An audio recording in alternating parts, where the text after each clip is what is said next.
It's a story known the world over. Man makes mouse, mouse makes movies, theme parks, water parks, resort hotels, and a couple of really big ships. Disney Cruise Line. It's a fascinating tale about how Disney drew from its theme park expertise to conceive and construct two spectacular luxury liners for the sea. We'll go behind the scenes and aboard a ghost ship, and also see how Disney transformed a deserted Caribbean island into its own private tropical oasis. A vacation on a Disney cruise is like no other. Get ready to venture into uncharted waters and uncover the secrets of Disney Cruise Line.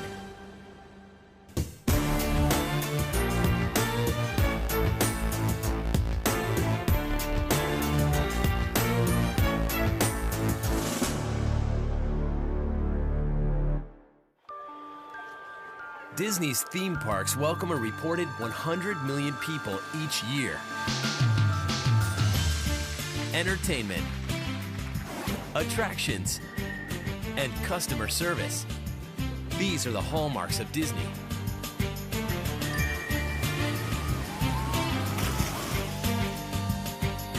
But Disney afloat?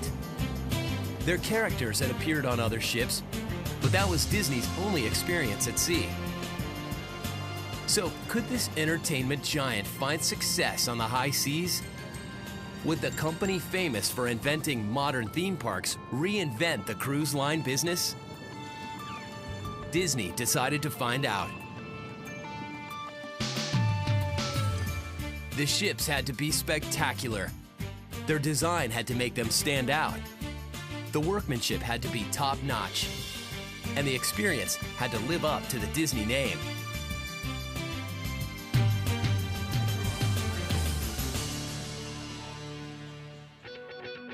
Back in 1992, Disney Cruise Line was just an idea.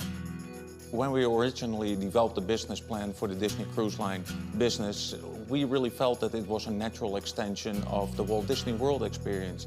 Many of our park and resorts guests already combined their experience with a beach stay, so going from a beach stay to a cruise ship experience is a natural step. Once they were in the cruise line business, Disney knew exactly what it wanted to do. And then the question is, what kind of ships will be the Disney ships? This challenge was put in the hands of several naval architects who were given specific directives. Some of the designs were tropical, some were futuristic, others took their cues from Mickey Mouse. But nothing impressed Disney's top brass. After 2 hours meetings, actually, there was no one design or a single design we liked. So it was back to the drawing board. First, they wanted a ship with a classic look, but modern style. The core idea during the development of the ships was to provide our guests the opportunity to experience ocean liner crossings, to go back to the days when people would routinely cross the ocean by sea. It does have a feel of like a transatlantic ocean liner from the old days.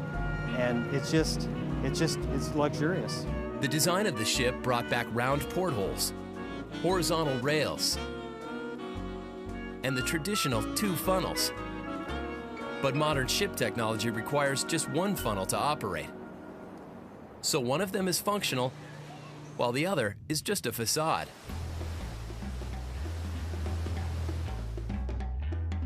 The ship's colors were inspired by ocean-going vessels of the past.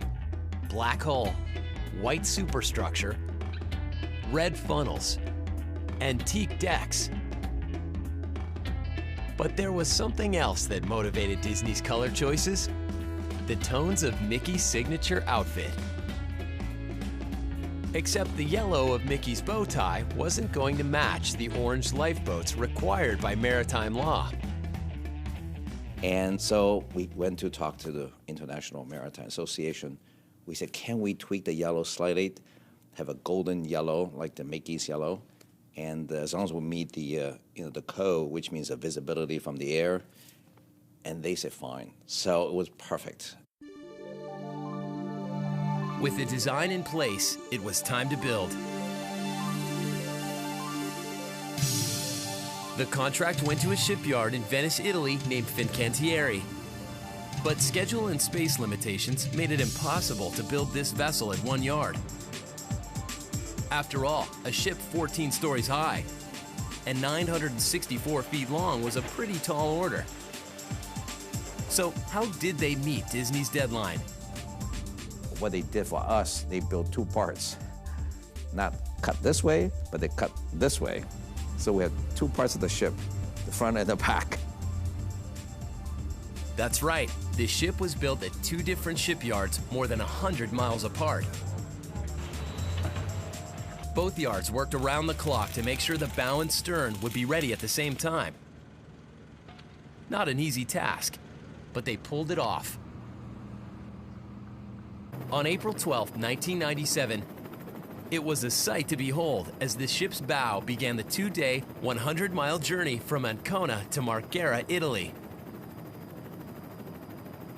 Now for the moment of truth. Would the two halves fit together? By gradual degrees, the two massive hunks inched closer and closer until finally joining together. Then, with extreme care, welding began. And at last, with a sigh of relief, the team realized all the long days and sleepless nights had paid off. It was a perfect fit. The day when you saw these two parts floating together, coming together, almost like two half of the buildings coming together into one ship, it's a moment you won't forget. The final step was the interior design, and was just as carefully planned. It's very upscale and refined. I think that surprises a lot of people who come on expecting to see Goofy, Cinderella, and Mickey everywhere they go. But it's really an understated elegance.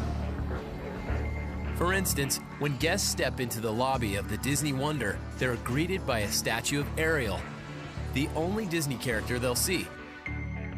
Or is it? A keen eye can pick out the characters camouflaged on the banisters and subtly placed on the walls. Watch the elevator closely. Now look again. The shape of Mickey Mouse's head is hidden on the elevator screen. In the ship's overall design, we wanted to keep the Disney element subtle. So from the moment you enter the lobby, the Disney element is all around you, but not in an obvious way. Mickey Mouse is not overdone at all on the ship. There's a lot of Walt Disney flavor in it, but it's in the artwork. It's very subtle. Throughout the ship, the Disney touches range from pictures to hardware, but they're tastefully and discreetly placed. The interior decor mirrors the ship exterior. The Disney Wonder celebrates the Art Nouveau style, and on the Disney Magic, it's all about Art Deco. Whereas on ships in the rest of the industry, you'll find a very Vegas-like neon experience. On Disney, you'll find a more classic transatlantic liner with a splash of Art Deco. To help design the decor, Disney called on the creme de la creme. They even hired celebrity glass artisan Dale Chihuly to create the lobby chandelier. But before you start thinking this chandelier might look great in your living room, listen to this. That chandelier weighs as much as an elephant. So, after years of planning, designing, and constructing, what was once a dream became a 964-foot-long reality. On July 30th, 1998, the Disney Magic set sail on her maiden voyage. A day filled with relief and emotion. It really was a very emotional moment because it was the accumulation of years of very hard work. More than a year later, Magic's sister ship, the Disney Wonder, was launched.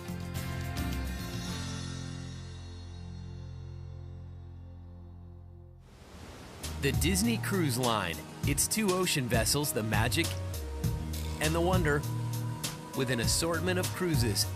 The ships mostly embark from Port Canaveral on Florida's East Coast, which is strategically located less than 60 miles from Walt Disney World. It was important that their cruises appealed to their theme park audience and families. We coined the term no compromise vacation, and it really tells you that the family experience that we offer on our ships have something to offer to every member of our family. The terminal greets first-time passengers in grand style. The ceilings soar over a 13,000 square foot terrazzo floor, where visitors check in before boarding under a 10-foot mouse ear archway.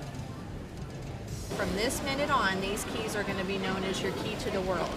It's your boarding pass, your room key, your safe key, and your charge card. Throughout the afternoon, passengers board the ship at their leisure. Welcome aboard. When boarding, the first thing guests see is the grand lobby on Deck 3 midship. From there, they fan out to various decks to find their staterooms. Disney relied on its resort experience when designing these staterooms. We naturally have a long history of guests staying in our Walt Disney World Resort hotels, and we try to find out exactly what our guests like and what they don't like. To accommodate families, the staterooms were designed to be larger than the industry average. To fit everyone's needs, Disney created an assortment of stateroom designs. From a standard inside stateroom to multi-bedroom suites. Of course, everyone wants a room with a view, so Disney made sure a majority of the 877 staterooms would have ocean views. And nearly half of those have private verandas. Some staterooms have pull-down beds built into the ceiling, and one particular feature is a cruise industry first. Most of the staterooms have split bathrooms, allowing 2 people to get ready at the same time. Those passengers looking for the ultimate suite indulgence try to stay in the ship's most exclusive stateroom. The Walt Disney Suite, which is booked typically up to 1 year in advance. This 1,000 square foot floating penthouse is decked out in marble, custom woodwork, and a whirlpool tub. But what makes this palatial pad different from any other suite at sea is the family photos. The room includes pictures of the suite's namesake and company founder, Walt Disney himself.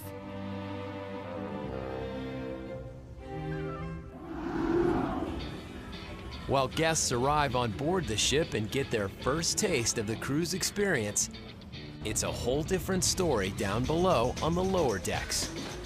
Stocking the cruise takes place whenever it's in port. The turnaround process continues as the crew washes, dusts, and paints. The process of keeping everything picture perfect, or should we say Disney perfect, ranks high on the cruise priority list. This is because passengers come aboard with high expectations because of the Disney name. So, to meet these great expectations, Disney developed Project Main Street. Project Main Street is basically a maintenance strategy out of our parks, and it means that the Magic Kingdom looks today as good as it did as when it was brand new. So, like Disney's Magic Kingdom, everything on board looks brand new.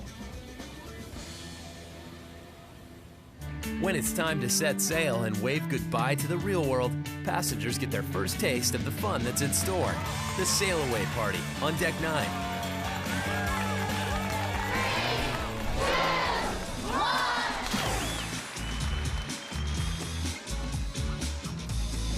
The big reason for doing the deck party is really to get the cruise off in the right fashion, get everyone gathered together in the one place, wave goodbye to all of their hassles and their home, and really say hello to their vacation. On a lot of ships, the Sail Away Party is just characterized by Caribbean music and maybe some tropical drinks. But on Disney, it's quite different. A Sail Away Party is a great start to a great voyage. When I bring my kids on the ship, there's no other way. They see Mickey and Goofy, and I go up there with them. As the party picks up, the crew drops the ropes and the captain prepares to take the ship out to sea. Are you plugging that target, Valerie? The shorter cruises head for Nassau in the Bahamas, while the 7-night voyages find their way to the Eastern and Western Caribbean.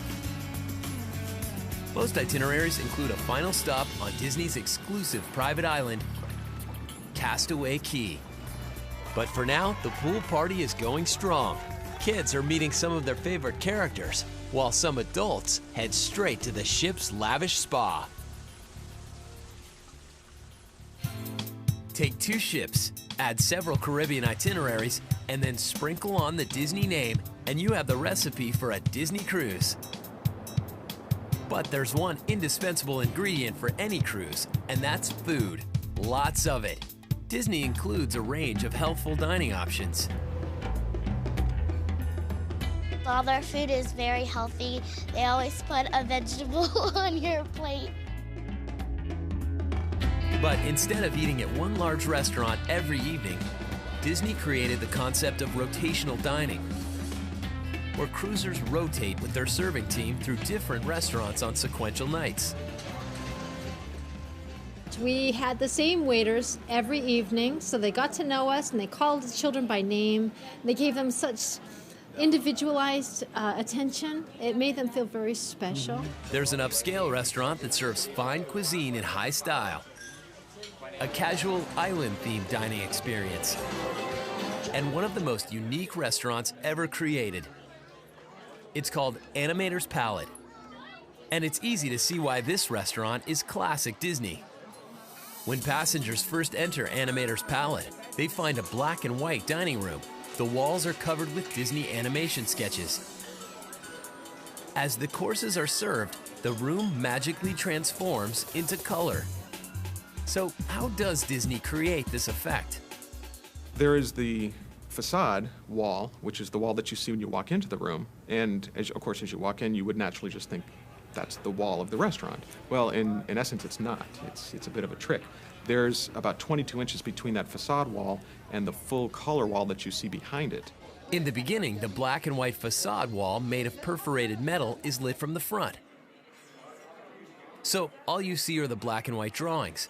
But during the meal, a computer system slowly dims the front wall's light and sneaks up the light on the back color wall. When we make that shift from front light to back light, the front wall, that facade wall, essentially disappears to the eye and the back wall comes on, and that's where we have that full rainbow of color. And that's really how that whole transition takes place. There is one unsung star in this 78-minute show you may not even notice, unless you listen carefully. The musical score for Animator's Palette is a complement, again, of all of the images that are in the room and the different stories that we start to tell as the dining is going on. Arranged and recorded in London, the original score is designed to coordinate with the lighting effects. It was also designed to ebb and flow with the dining process. When the appetizers come out and all the guests are having their appetizer, we sort of had the show really subdued. The music was more quiet. There wasn't much happening in the room. When the guests were finished with the appetizers, sort of waiting for their main course to come out, we then brought many more elements into the room. Even the waitstaff is in on the act. The servers have specific music cues that tell them when to serve the meal's courses. And when the room changes to color, the servers' black and white costumes follow suit.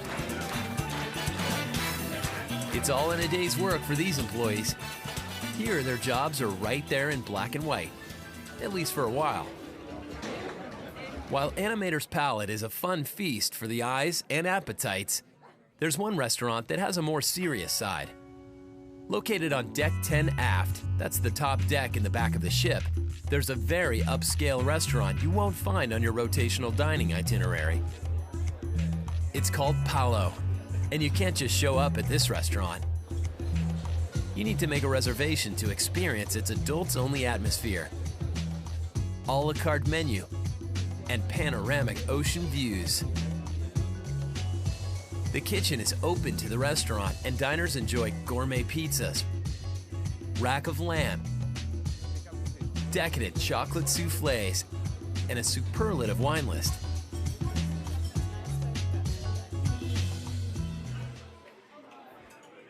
Feeding thousands of guests on a cruise ship is never easy, but doing it in Disney style is a whole other story.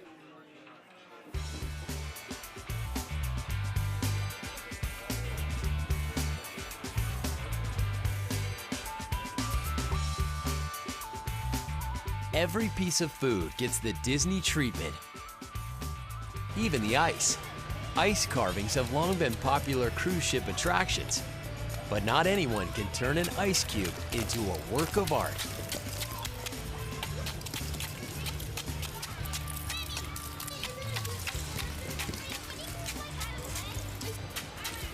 It took this ice sculptor years of training to be able to transform a block of ice into a squirrel sculpture in only 18 minutes. The food was terrific. I can't wait for dinner tonight. And I didn't come on this cruise to eat. I came on this cruise to work out. While food is a major ingredient for a successful cruise, entertainment and activities are the meat and potatoes of any voyage.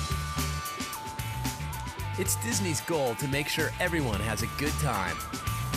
Disney ships are almost like a ship within a ship. They have an adults-only ship, and then they have a family ship. And the two mix together very well. I've seen a lot of adults enjoying their stuff. I was kind of surprised about that, really. I mean, because, you know, you think of Disney as for kids. No way is Disney just for kids. It's for me, too. There's lots to do for kids and adults. The adults can do their own thing, the children can do their own thing. My kids aren't with me now, and I'm loving it. So, how does the Disney Cruise Line live up to its promise to entertain adults and children at the same time? It begins with the pools. Most ships have one or maybe two. Disney's ships have 4. The Mickey pool is for children. Located on Deck 9 near the back of the ship, it's shaped like its namesake and boasts a fun water slide.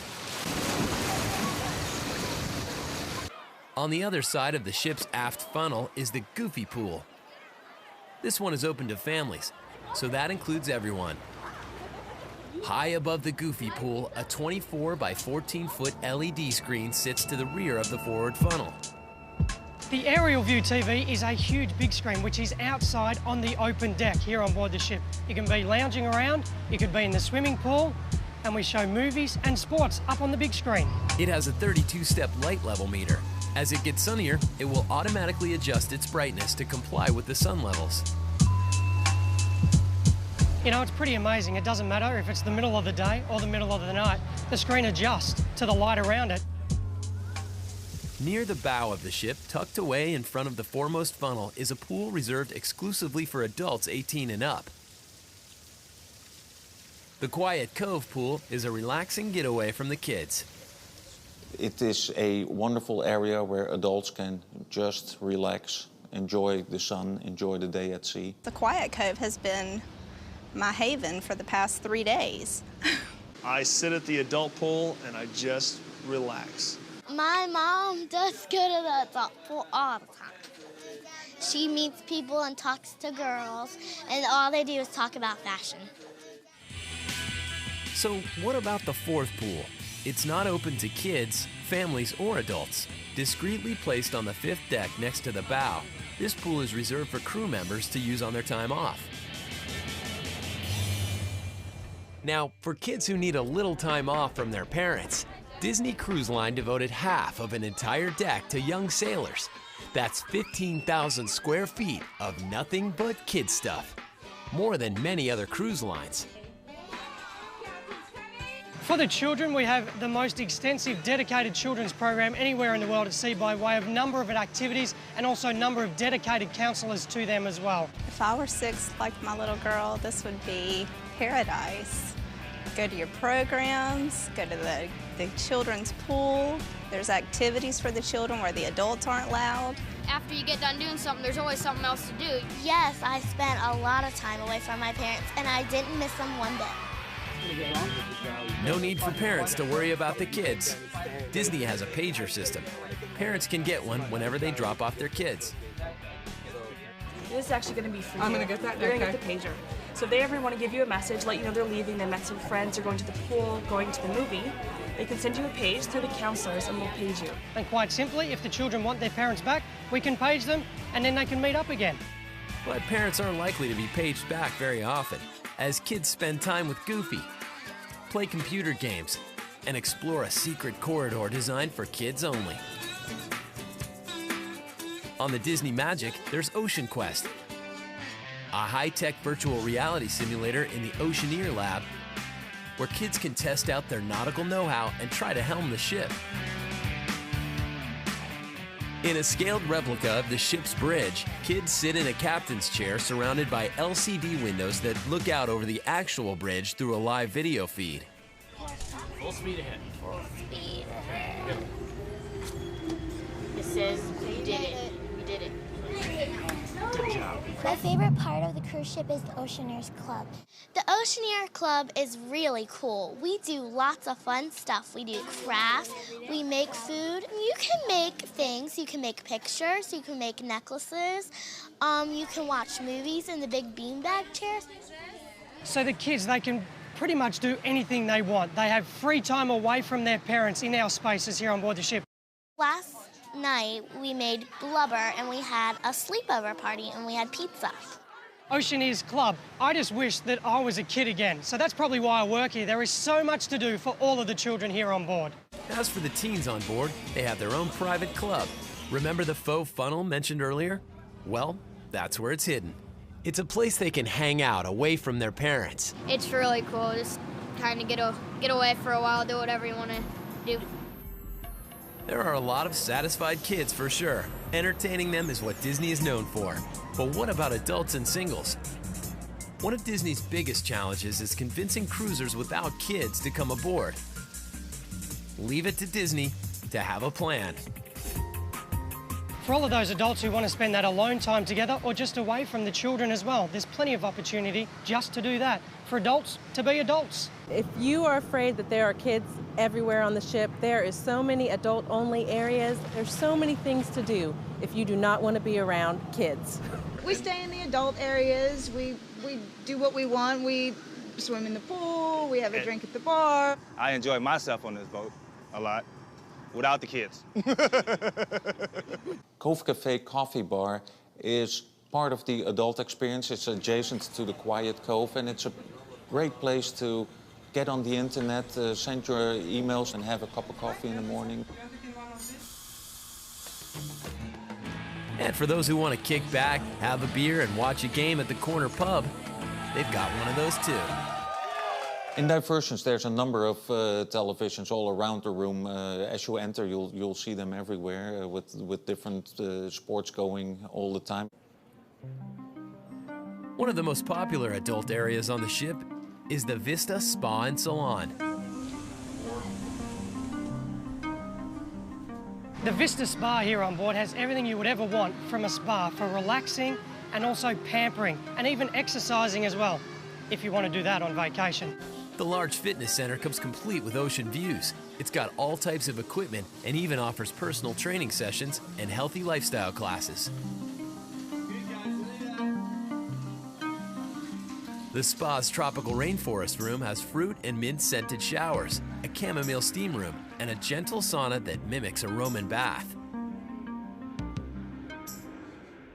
They've recently added 3 spa villas, which is a treatment room and a veranda combined. The veranda has a hot tub on it, so you get your treatment and then you go out to the hot tub to relax. This contraption may look like something from the Jetsons, but it's actually the Alpha Capsule.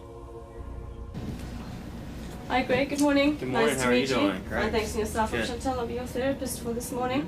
This is the Alpha Capsule. 25 minutes equal 2 hours rest, all right? With circulation, the aromatherapy program, we're going to get you to have a nice relaxation time. All right. Make sure that you're comfortable. Excellent. At a temperature of 100 degrees Fahrenheit.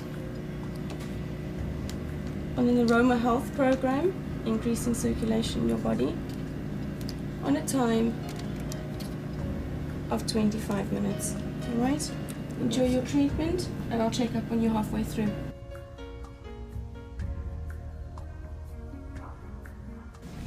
Hi Greg, how are you doing? I'm doing good, thank you. Excellent. And for a really high-tech spa experience, the Iona Thermi Super Detox is about as space age as they come. This multi-process treatment lathers on creams and gels and then follows up with electrodes, which are said to break up toxins. This treatment is a great excuse for eating that extra dessert. I tried out the spa this morning, and that was wonderful. That was probably the best thing I've ever done for myself while my daughter plays in, you know, the playroom and has a great time. While there is plenty of entertainment for adults, including an entire section of the ship devoted to romantic bars and dance clubs, there are a couple of traditional cruise activities that are not offered on Disney ships. I think it's important for traditional cruisers to realize that Disney really does stand above the fray. There are noticeable differences. There are no casinos, there's no library as you might find on a traditional ship, but they really fill in those gaps with unparalleled entertainment on board. At Disney Cruise Line, it's important for us to make sure that we have entertainment for absolutely everybody, and we have to, of course, provide entertainment for every age group that visits our ships, but also it has to be top-notch. Top-notch, like the Buena Vista Theater showcase of first-run movies. And we also have the Walt Disney Theater, which of course is where we produce and show our fantastic, spectacular Broadway-style shows. The theater holds 977 seats and is the largest space on board. Although it sits miles away from the white lights of Broadway, the shows are large-scale and just as lavish. But the company accustomed to creating show-stopping performances for theme parks had some new challenges to deal with on the cruise ship. When you go to a theater on land, it's just one show taking place there each night. On board a cruise ship, we have to provide entertainment every evening, so you have this box of the theater that you have to fit into it, all these different shows. That's a lot of scenery, a lot of set pieces, all moving, automated. So to fit that in and to have a show each night that has a great scenery, great theatrical feel about it is pretty demanding. Whether it's smooth sailing or rocky waters, the show must go on. And when the curtain goes up, the entertainment staff is ready with a performance that for a short time makes guests forget they're at sea.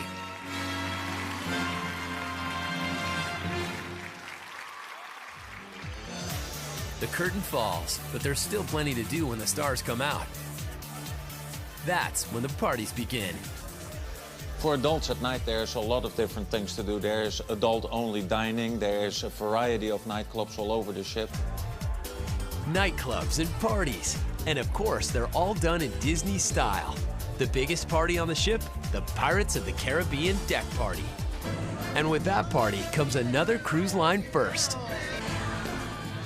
The fireworks at sea on board Disney Cruise Line, no one else does it.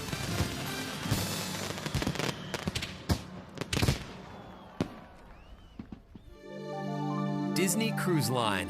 Its two ships sail around the Caribbean, stopping in tropical locales like the Bahamas and Virgin Islands. So what does it take to pilot a huge cruise ship through the open seas? It takes a lot of muscle. The ship weighs 83,000 tons, so it needs more than 70,000 horsepower to move. Inside the engine control room, crew members oversee every system aboard, from the air conditioning in the staterooms to the water levels in the pool, and a complicated ballast system to keep the ship stable at sea. This is our throttle unit. This reflects what we have on the bridge, and what we can do if we need to is operate our main motors from here. And if you go on the bridge, you'll see exactly the same unit as this that is normally used for controlling the main motors by the captain. There are 5 engines on board. These huge machines turn 2 enormous shafts that rotate the 2 18-foot propellers. The engines on both our Disney ships are absolutely enormous, certainly as big as your house, and generating about 16,000 horsepower each. At full speed, the Magic and the Wonder will cut through the water at 23 knots. That's 26 miles per hour for you land lovers.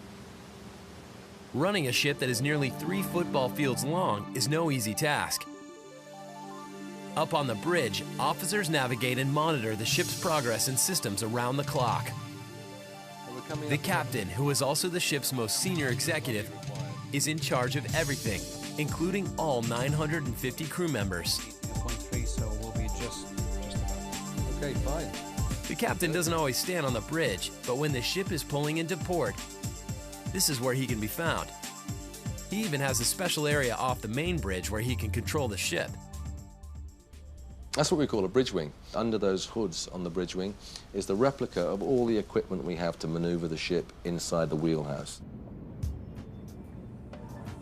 When pulling into Nassau in the Bahamas, the captain must rotate the ship 180 degrees before docking. This is a delicate procedure in such a small channel. To turn the ship around, he doesn't use a wheel. Believe it or not, he uses a joystick. The joystick controls all the machinery that we have available when we're docking or undocking or even maneuvering the ship. It's basically a computerized device that allows you to operate all the equipment from one control. He stands on a clear glass platform. This allows a clear view of the dock 10 stories below. With 5 side thrusters, the captain has precise control as he gently guides his vessel into place. Okay, that's fine.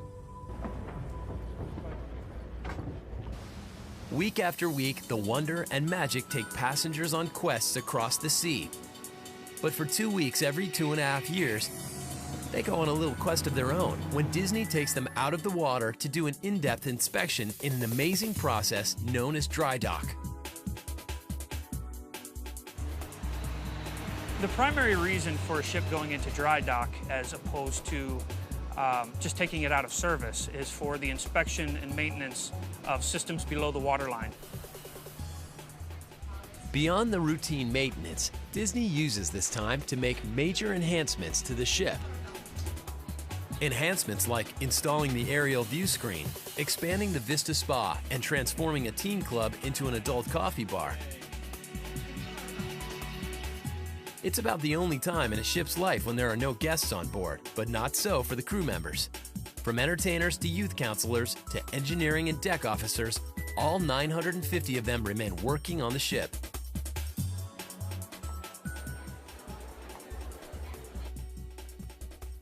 Even in dry dock, we have an engine running because we still need facilities and that. While technical systems and engine muscle are certainly necessities, most guests don't give these hidden forces a second thought. On the Disney Cruise, it's all about fun in the sun.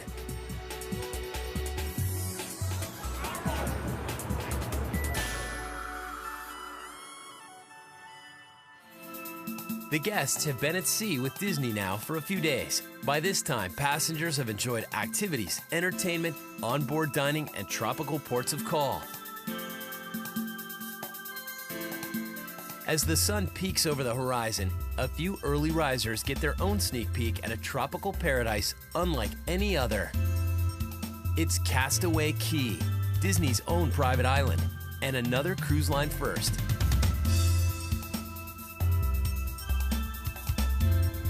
And check this out, the Disney ship doesn't anchor offshore like other cruise lines.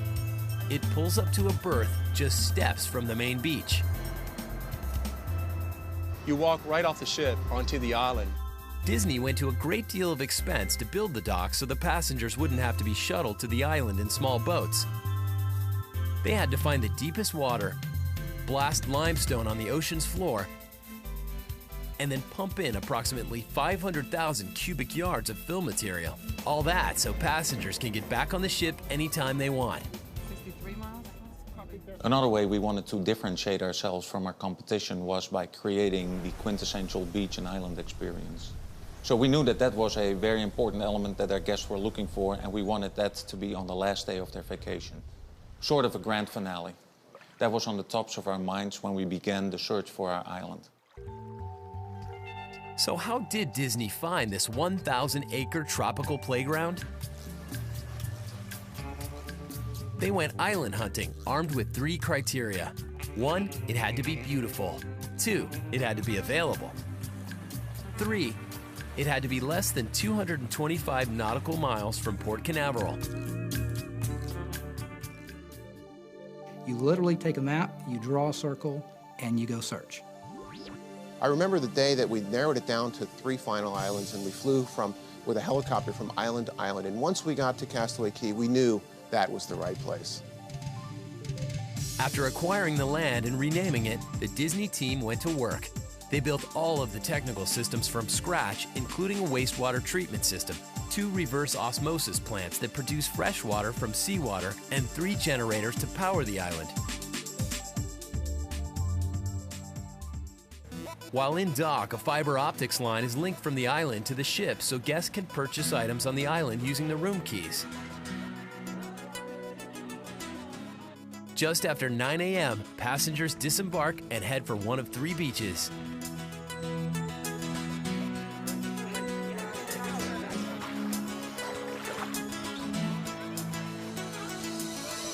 Disney designed the beaches the same way they designed the ship, with specific areas for different age groups. There are 3 different beaches on the island, one for families, one for teens, and one for the adults. On the family beach, visitors can rent snorkel gear and head out to a 12-acre snorkeling adventure. It's designed around a man-made reef, which is populated by fish, fossils, and something you might not expect.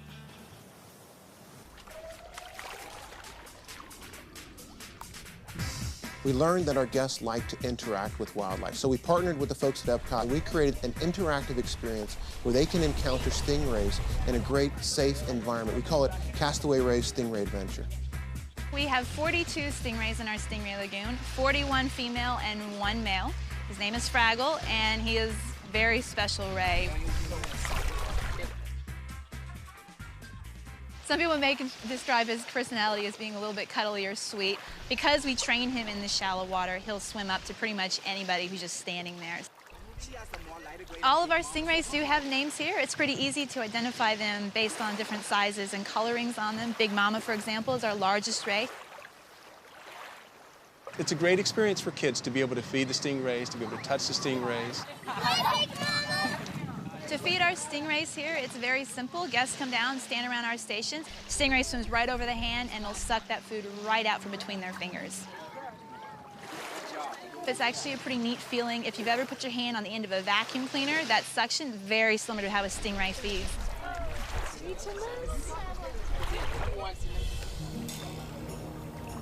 For those simply looking for a deserted island experience or some relaxing time away from the kids, there's a tram that travels down the island's deserted runway. At the far end, it's nothing short of an adult paradise where no one under 18 is allowed. Just like there's an adults-only area on the ship, there's an adults-only area on Castaway Cay as well. This mile-long deserted stretch of beach is called Serenity Bay. What that means is that we've created a great, quiet experience, a getaway, if you will, a little paradise, in a paradise for our adults. It's relaxing, it's quiet, it's a nice place to have a drink and read a book. It's just such a silent, nice, easy, calming area. You just hear the lapping of the water and the breeze. Here, Serenity seekers can lunch on grilled fish, rest in hammocks, or relax with a massage in one of the 5 open-air cabanas. So imagine this, spending the last day of your cruise on this paradise island in a massage cabana with the warm wind blowing through the air, and you're getting this fantastic hot stone massage. What a great way to top off a vacation. Welcome to paradise, the tropical tranquility of Castaway Cay and its powdery beaches, blue seas, and sunshine. But something lurks off this island that cannot be found anywhere else in the world. The Flying Dutchman from the Pirates of the Caribbean movies. The original Flying Dutchman is a legend of a ghost ship that goes around the sea, steered by the souls of lost seamen. Looks like those lost souls have finally found a home. Arr! You're looking good there.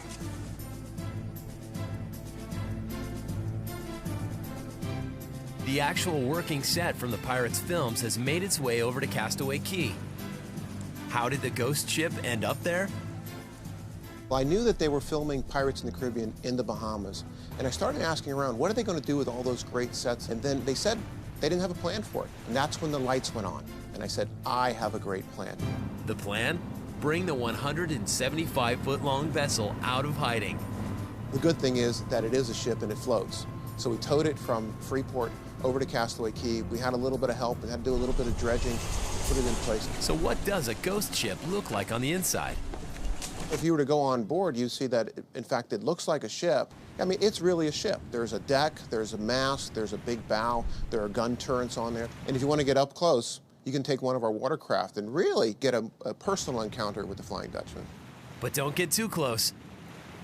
The sight of this phantom ship is considered by sailors as an omen of doom. Some even believe it may be haunted. Well, legend is that there are ghosts on board, but you know what? I'm not going to take my chances. If you ask the people that live on the island, they might say yes. I don't think it's haunted, but it's certainly a little bit scary.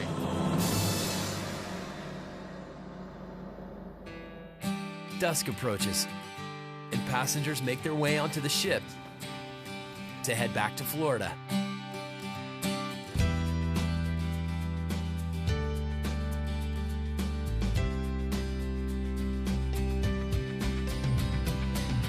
I think Disney Cruise Line is the ultimate family vacation cruise.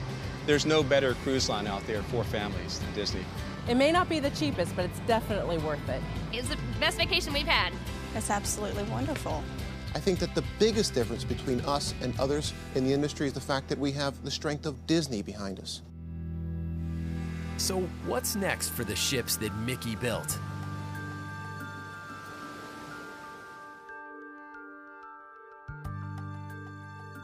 The future of Disney Cruise Line is all about what our guests want. And the difference between us and theme parks is the fact that we are mobile. So over time, we'll go wherever our guests want us to go. And our guests want to go to new and exciting places, and they want Disney to take them there. That's why we went to the West Coast. That's why we are going to the Mediterranean. And that's why we will continue to develop itineraries where a guest want to go with us. Disney is all about raising the bar, learning from our experiences. So part of our process and culture is try new things and develop new ideas. Disney subscribes to a fairly old business philosophy, and that is to give guests what they want. With that in mind, Disney made an announcement in early 2007. We're going to build 2 ships. At 122,000 tons, these new vessels will be nearly 50% larger than the current fleet and are due to set sail in 2011 and 2012. We continually listen to our guests, and we don't only create vacations, but we create memories, memories that last a lifetime.